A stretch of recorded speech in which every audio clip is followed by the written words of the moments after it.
So guys, in this slide we'll see the regulation of gene expression in prokaryotes. ठीक है, तो हम शुरू करते हैं 1910 से।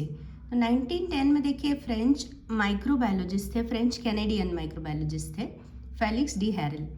तो ये काम कर रहे थे अपना, और उन्होंने देखा कि मैक्सिमो में जब ये रिसर्च कर रहे थे तो इन्होंने देखा कि बैक्टीरियल डिजीजेस किल कर रही हैं लोकस्ट की एंटायर पॉपुलेशन को।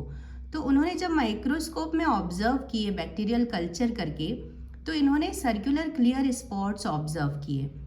तब इन्होंने कुछ कंक्लूजन ड्रॉ किए, जैसे कि bacterial diseases could be treated by bacteriophage therapy, but bacteria muted to phage resistant form. तो उन्होंने कंक्लूड ये किया कि बैक्टीरियल डिजीजेस को बैक्टीरियोफेज थेरेपी से ट्रीट किया जा सकता है, लेकिन ये बैक्टीरिया जो होते हैं म्यूटेट हो जाते हैं फाज रेसिस्टेंट फॉर्म में, और तब से माइक्रोबियल जेनेटिक्स एस्टेब्लिश होने लगा। और ये सामने निकल के आई रिसर्च में कि इनमें एक प्रॉपर जीन एक्सप्रेशन का रेगुलेशन पाया जाता है। ठीक है, तो हम यहाँ पे देखते हैं negative control mechanism inducible system में कैसे काम करती है प्रोकैरियोट्स में। तो सबसे पहले हम समझते हैं कुछ सीक्वेंसेस, जैसे कि रेगुलेटर जीन काम करती है इसमें। तो रेगुलेटर जीन है लाइक रिप्रेसर और एक्टिवेटर बनाती है ये। तो रेगुलेटर जीन क्या करती है, they code for regulator protein and then promoter sequences are there. Promoter sequences क्या करती है, these are site where RNA polymerase bind to start transcription. Operator binding site है।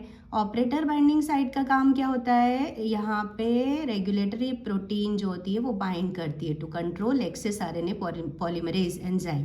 ठीक है, फिर होती है स्ट्रक्चरल जीन्स। तो स्ट्रक्चरल जीन्स का क्या काम है, genes that actually translate protein और ट्रांसक्राइब प्रोटीन। ठीक है ना।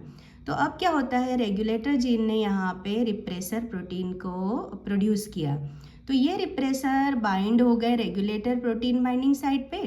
तो जैसे ही रिप्रेसर बाइंड होते हैं रेगुलेटर प्रोटीन बाइंडिंग साइट पे, तो क्या होता है कि आरएनए पॉलीमरेज यहाँ पे बाइंड नहीं हो पाता है, जिससे क्या होता है, ब्लॉक हो जाता है ट्रांसक्रिप्शन प्रोसेस।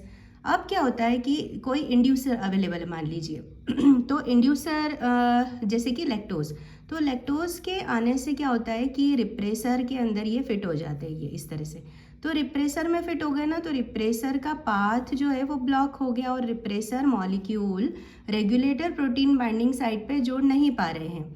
तो इनके जुड़ नहीं पाने के कारण आरएनए पॉलीमरेज अटैच हो जाएगा, और जैसे ही आरएनए पॉलीमरेज अटैच होता है ट्रांसक्रिप्शन की प्रोसेस ऑन हो जाती है। तो ऐसे इंड्यूसिबल सिस्टम नेगेटिव कंट्रोल काम करता है, और ऐसे रेगुलेशन, हाँ, जीन एक्सप्रेशन में प्रोकैरियोट्स के जीन एक्सप्रेशन में काम करता है।